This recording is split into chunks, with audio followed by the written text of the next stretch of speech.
बुद्धि के चौथे आयाम को चित्त कहते हैं। हम कहते हैं अगर आप चित्त को स्पर्श कर लें तो ईश्वर आपके गुलाम बन जाएंगे, क्योंकि अगर आपकी बुद्धि असीमित है तो सब कुछ आपकी पहुंच में होगा।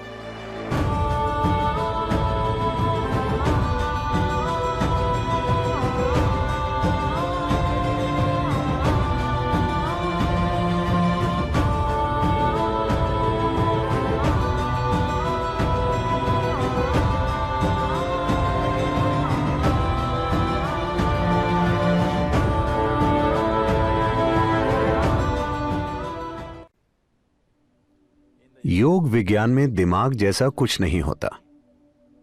दिमाग सिर्फ शरीर है। जैसे दिल है, जैसे जिगर है, वैसे ही दिमाग है। यह भी बस शरीर है।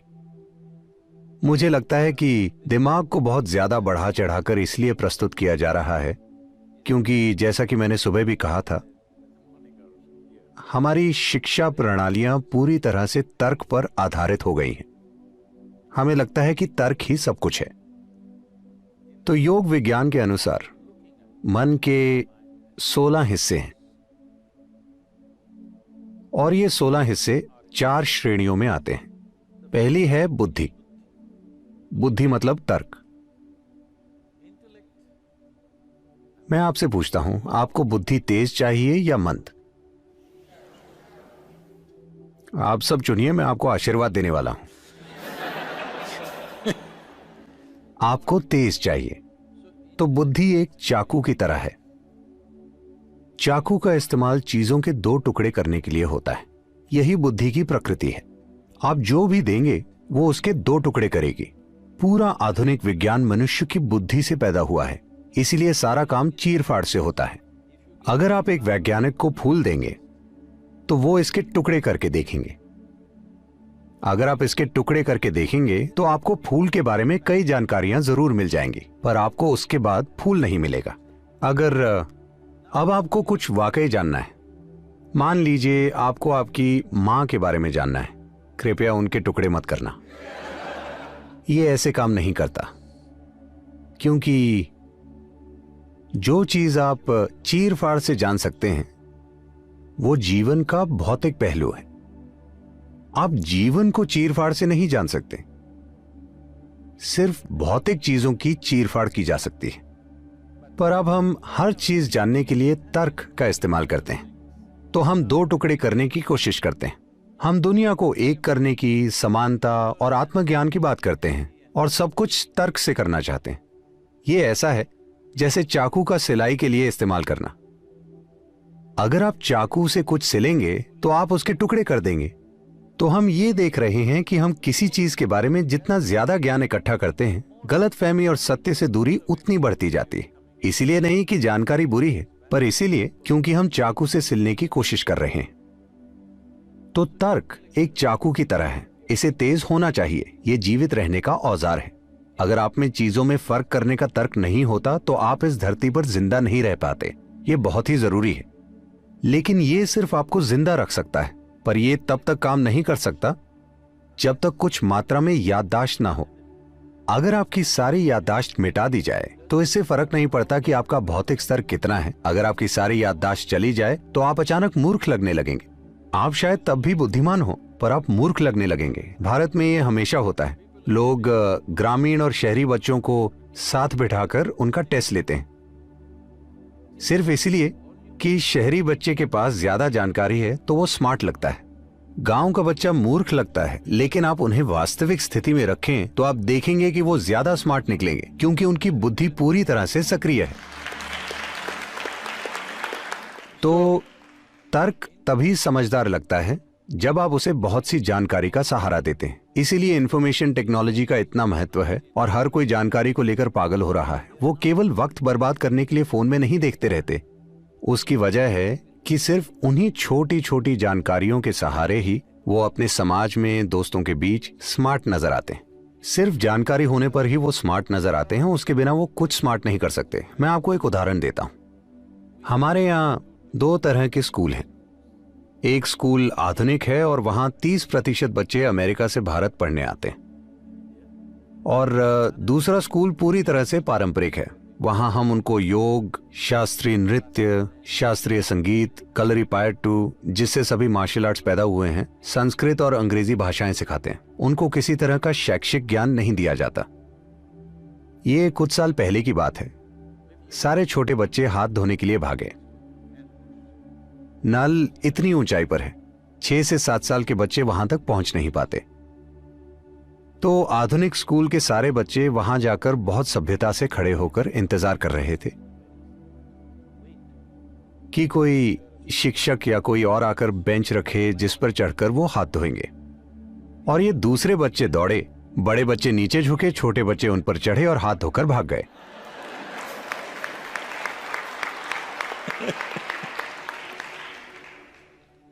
तो आजकल तर्क को बहुत ज्यादा महत्व दिया जाता है और बुद्धि के दूसरे आयामों को बिल्कुल विकसित नहीं किया जाता। तो मन के अगले आयाम को अहंकार कहते हैं, जिसे हमने पूरी तरह से नजरअंदाज कर दिया है। कई लोग अहंकार को ईगो समझते हैं, लेकिन ऐसा नहीं है। अहंकार मतलब पहचान। आपकी पहचान किस आधार पर बनी है? क्योंकि तर्क मुख्य रूप से उस पहचान की रक्षा करने का साधन है जो आपने अपने लिए बनाई है। अगर मैं कहता हूं कि मैं भारतीय हूं, तो अचानक मेरा तर्क मुझ में वैसे विचार पैदा करेगा। मुझ में इसके लिए जीने और मरने की इच्छा होगी। अगर आप बस एक कपड़े का टुकड़ा लोगों को दिखाएं, मेरा मतलब झंडा, तो लोगों की आंखों में आंसू आ जाएंगे। यह सिर्फ एक पहचान है। अगर वो कहीं और रह रहे होते और आप वहां का झंडा दिखाते, तब भी यही होता, सिर्फ इसलिए क्योंकि आपने इसके या उसके आधार पर अपनी पहचान बनाई है। तो तर्क एक साधन है जो आपकी पहचान की रक्षा करता है। पहचान वो साधन है जिसकी वजह से तर्क एक निश्चित तरीके से काम करता है। तो अगर बुद्धि चाकू है, तो जो हाथ उसे पकड़ता है वो पहचान है। आप मुझे बताइए, चाकू के काम करने के लिए यह जरूरी है कि चाकू तेज हो, लेकिन चाकू से विनाश होगा या विकास, ये उस हाथ पर निर्भर करता है जिसने उसे पकड़ा है ना? लेकिन आजकल हमारे समाज में, हमारी दुनिया में हाथ के विकास के लिए कुछ भी नहीं किया जा रहा।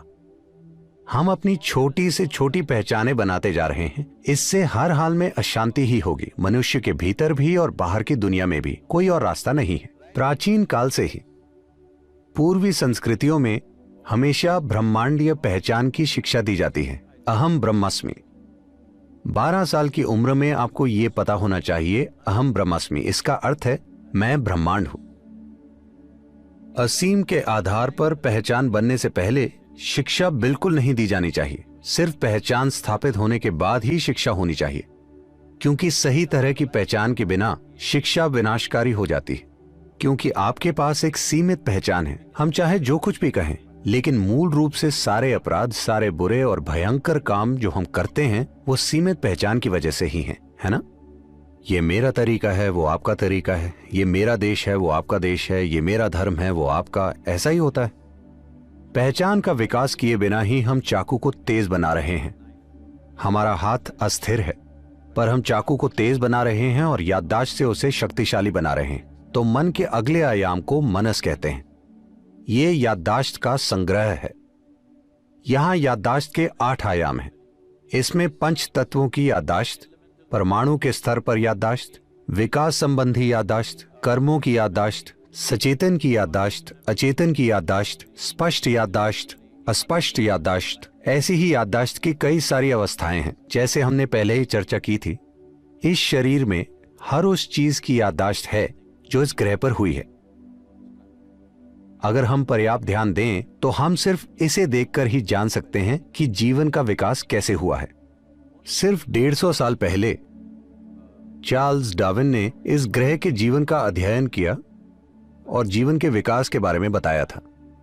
But over 15,000 years ago, Adi Yogi spoke about how life evolved. लेकिन आदि योगी ने 15,000 साल पहले ही इसके बारे में बात की थी। उन्होंने पहले ही कहा था, लगभग हर भारतीय ये जानता है लेकिन सचेत नहीं है, 10 अवतार हैं। आप ये सब काफी पढ़ रहे होंगे। पहला अवतार मछली या पानी के जीव, फिर जल स्थल चर जीव, फिर स्तनधारी जीव, फिर आधा मनुष्य आधा जानवर, फिर बौना मानव, फिर पूर्ण विकसित लेकिन क्रोधी मानव, फिर शांतिपूर्ण मानव, फिर प्रेममय मानव, उसके बाद ध्यानमय मानव, और आखिर में दिव्यदर्शी मानव होने की मान्यता है। ये किसी एक आदमी की कहानी नहीं है, ये इस ग्रह के जीवन के विकास की कहानी है। तो 15,000 साल पहले किसी ने यह माइक्रोस्कोप से देखकर नहीं, बल्कि अपने भीतर देखकर बताया था, क्योंकि विकास की पूरी कहानी यहां लिखी है। योग विज्ञान इसी पर केंद्रित है कि याददाश्त के अलग अलग आयामों को कैसे सक्रिय करें, क्योंकि अगर आपकी याददाश्त सीमित है तो आप हर हाल में बचकाने काम करेंगे। अगर आपका तर्क बहुत ज्यादा काबिल हो जाता है तो यह बहुत जरूरी है कि आपकी पहचान ब्रह्मांडीय हो, असीमित पहचान हो, और आपकी याददाश्त इस तरह से विकसित हो कि उसके सारे आयाम सक्रिय हों। ये तीनों एक निश्चित तरीके से काम करते हैं। बुद्धि के चौथे आयाम को चित्त कहते हैं। ये बुद्धि का वो आयाम है जो याददाश्त से प्रभावित नहीं होता। हमें समझना चाहिए कि हम अभी जैसे हैं वो सिर्फ हमारी याददाश्त की वजह से, चाहे वो हमारी त्वचा का रंग हो या हमारी पहचान किस रूप में है, हम पुरुष हैं या स्त्री, सब कुछ याददाश्त तय करती है। हमारे अंदर जो याददाश्त मौजूद है वही सारे पहलू तय करती है। मैं एक मनुष्य हूं या कोई और प्राणी, ये भी याददाश्त तय करती है।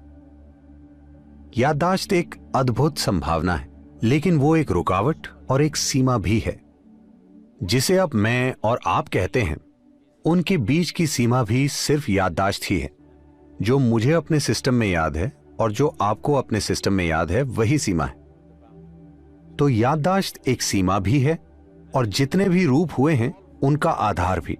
लेकिन चित्त में कोई याददाश्त नहीं होती। याददाश्त नहीं है तो सीमा भी नहीं है, वो बुद्धि जिसकी कोई सीमा नहीं है।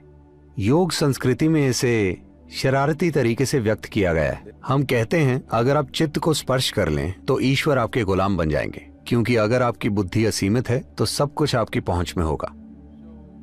ये बहुत महत्वपूर्ण है, क्योंकि आपको समझना चाहिए कि ऐसा पहली बार हुआ है।